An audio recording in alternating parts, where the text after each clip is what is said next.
सर्वप्रथम सुखदेव जी महाराज श्री आकुति माता, देहूति माता, प्रसूति माता, तो प्रथम कथा सुनाते हैं देहूति माता की। और यही देहूति माता का विवाह करदम ऋषि जी के साथ हुआ। करदम ऋषि जी की प्राकट्य ब्रह्मा जी की छाया से उत्पन्न हुए और इनको आज्ञा दिए कि बेटा जा करके तुम तपस्या करो, तपस्या करने के बाद सृष्टि का सृजन करो। आज करदम ऋषि जी पिताजी की आज्ञा को पा करके 10,000 वर्ष तक तपस्या किए और भगवान प्रसन्न होकर के इनको वरदान दिए। करदम ऋषि जी कहे कि प्रभु हमको कुछ नहीं चाहिए, चाहो न सुगति संपत्ति कछु नाना, विधि विपुल बड़ाई, हेतु रहित अनुराग राम पद बढ़े अनदीन अधिकारी। भगवान बोले आपको कुछ नहीं चाहिए लेकिन हम आपको देंगे। क्या? कहे कि आपको गृहस्थ आश्रम अपनाना होगा। कहे क्यों? गृहस्थ आश्रम अपनाओगे तो मैं तुम्हारे यहाँ जाकर के पुत्र के रूप में फिर प्राकट्य होऊंगा। तब करदम ऋषि जी भगवान की आज्ञा को पा करके विवाह करने के लिए आप तैयार हो गए। देखिए चारों आश्रम में गृहस्थ आश्रम को धन्य कहा गया है। हमारे गुरुजन कहते हैं कि धन्यो गृहस्थमो आश्रम, धन्य है वह गृहस्थ आश्रम जहाँ पर गृहस्थ आश्रम में रहते हुए सुंदर भगवान की सेवा पूजा की जाती है और वहीं जाकर के भगवान जो है अवतार धारण करते हैं। सो कुल धन्य उमा सुनु जगत पूज्य सुपुनी, श्री रघुवीर परायण जही न उपज विनीत। वह कुल धन्य है जिस कुल में भक्त और भगवान दोनों प्राकट्य होते हैं। आज करदम ऋषि जी भगवान के आशीर्वाद को पा करके सुंदर गृहस्थ आश्रम प्रवेश करने के लिए आज आज्ञा लिए हैं। देखिए गृहस्थ आश्रम जो है, हम लोग कहते कि महाराज हम गृहस्थ आश्रम में आ गए तो झंझट हो गए। झंझट कोई आश्रम में नहीं है, झंझट है हमारे मन में। झंझट शुरू होता है व्यक्ति के मन में। मन में जहाँ कोई चीज आसक्ति किए कि ये मेरा है और यही मेरा जो है आसक्त होकर के जीव जो है बंध जाता है। यदि समझो कि परिवार में जितने लोग आए हैं ये सबके सब भगवान के भेजे बंदे हैं, तब इसमें मन में आसक्ति नहीं होती। लेकिन हम लोग यही मोर और तोर के माया में पड़ करके बंधन में बंध जाते हैं। शुरू दिन के सत्र में हम लोग सुन चुके हैं कि व्यक्ति दो प्रकार से बंधता है।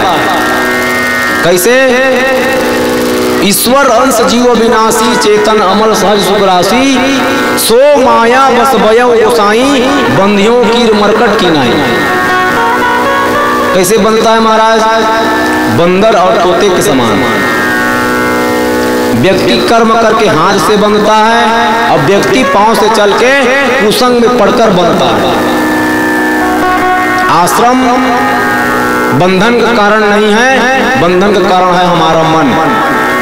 क्योंकि भगवान ने एक ही मन दिए हैं और उस मन को आप संसार में लगाओगे तो संसार की प्राप्ति होगी और उसी मन को भगवान में लगाओगे तो भगवान की प्राप्ति होगी। सबका कारण है केवल मन। मना एवं मनुष्यानाम कारणम बंधन मोक्ष है। बंधन का भी कारण मन है और मुक्त का भी कारण मन है। और ये मन क्या है महाराज?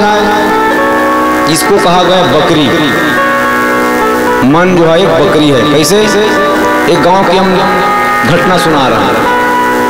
एक राजा जो है और घोष करा दिए कि जो कोई भी बकरी का भूख को जो दूर करा देगा अर्थात पेट को संपूर्ण भर देगा उसको मुंह मांगे इनाम दिया जाएगा।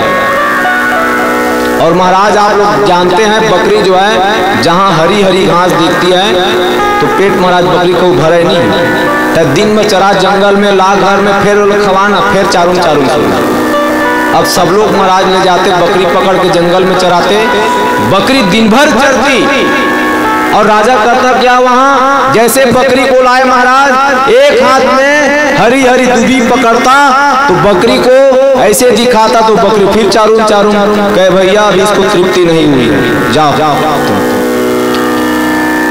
बकरी अभी तृप्त हुआ नहीं है। अगर इसका पेट भर जाता तो इसको खाने की और इच्छा नहीं होती। जैसे पेट भर खाया है अब कब आगे कुछ हो तो खवहीगा, नहीं खवा है। अब ये चर्चा महाराज धीरे धीरे साधु के कान पर पड़ी। साधु महाराज तैयार हो गए, कहे महाराज हम ले जाएंगे लाइए बकरी चराने के लिए। और राजा आश्चर्यचकित हो गए, महाराज आप ले जाएंगे बकरी चराने? हाँ भाई हम ले जाएंगे। ले गए चराने के लिए, तो चराए नहीं, क्या किए, एक हाथ में डंडा पकड़े और एक हाथ में दूबी ऐसे, और दूबी को दिखाते जैसे बकरी खाना चालू करती। महाराज साधु महाराज क्या करते, डंडा से मुंह को मारते, जैसे खाना प्रारंभ करते एक डंडा फिर लगाते। अब ऐसे करते करते मुंह में डंडा मारते मारते बकरी जो समझ गई जैसे मैं खाऊंगी तो फिर डंडा पड़ेगा। अब महाराज बकरी को ले गए राजा के दरबार में पेश किए। राजा जो हुई अपना क्रियाकलाप शुरू किए, हाथ में पकड़े दूबी, तो बकरी हरी हरी घास देकर के उसको याद आया डंडा, अरे अभी फिर खाऊंगी हरी हरी घास तो फिर डंडा पड़ेगा इधर। अब जैसे राजा दिखाए दूबी को, क्योंकि डंडा अभी भी याद है उसको, जैसे खाऊंगी मुंह चलाऊंगी डंडा पड़ेगा इधर। अब महाराज मुंह को ऐसे किए तो राजा कहे हाँ भाई अब संतुष्ट हो। तो वैसे जो है हम सबका मन जो है बकरी है, जहाँ कुछ मिल जाए खाओ, चारून चारून खाओ, शुद्धि अशुद्धि कोई चीज का ध्यान नहीं है। तो कारण जो है आश्रम नहीं है, कारण हमारा मन है, हमारी जिह्वा है। संसार में किसी को सुधारने की जरूरत नहीं, आप जिह्वा सुधार लीजिए और नेत्र को सुधार लीजिए, बाकी सब सुधरा हुआ है,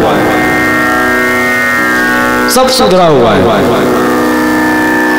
देखिए जो स्वयं चोर होगा ना वो दूसरों को चोर नजर आएगा, और हम सीधा हैं तो दूसरे लोग सब सीधे हैं।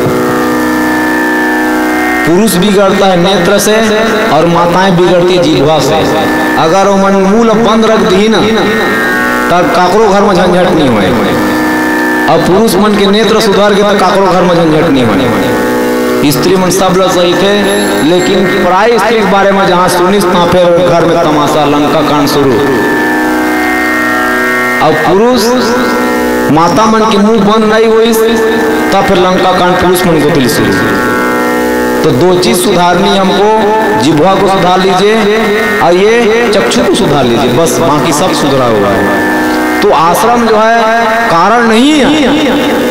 कोई भी आश्रम में रह करके आप भगवत प्राप्ति कर सकते हैं, और गृहस्थ आश्रम में तो और सरल उपाय है भाई। ऐसे गृहस्थ आश्रम को ब्याज से प्रणाम। प्रेम से वृंदावन बिहारी सरकार की। देखिए